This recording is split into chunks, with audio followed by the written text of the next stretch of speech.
પછી ન્યાય કરવા બેસી તો હા ખોટો ન્યાય કર્યો. તો કે બાપુ એમ કેમ કર્યું? તો કે મારે બળ્યું થોડું વધારે છોકરો તો એમ કેમ રહો? પછી તોરે વધારે છૂટવું એમાં તો કોકનું તો ઘર બરબાદ થઈ ગયું.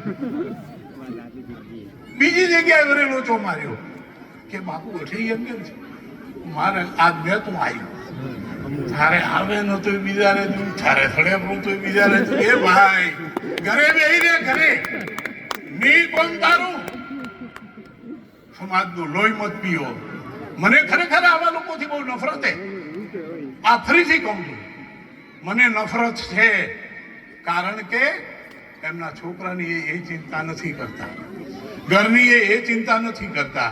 4-5 દાડે આવી છોકરું દોડતું કે માર કાપો આવે તો ઓઠું ઠમતા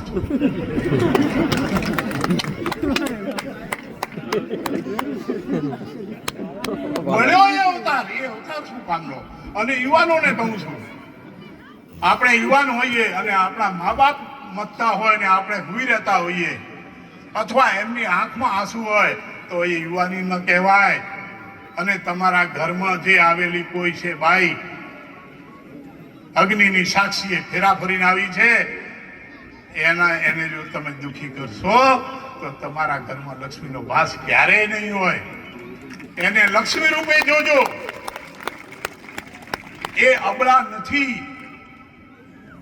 એનું જો તમે માન રાખશો ને તો એ તમારા ઘરને આબાદ કરે એવા સંતાનો પેદા એના પેટે થશે.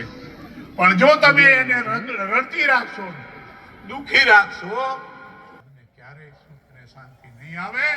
એટલે ખૂબ જાગૃત રહીને વ્યવહાર કરો. સામાન્ય વાત. અને એ બેન દીકરીને પણ હું કહું છું, સાસુ સસરાને માત પિતા માનીને એમની સાથે વ્યવહાર કરજો. બેટા તમે તમારા બાપનું ઘર છોડીને અહીંયા આવ્યા છો તો અહીંયા પણ આ તમારા બાપને તમારા માં છે એવું સમજજો.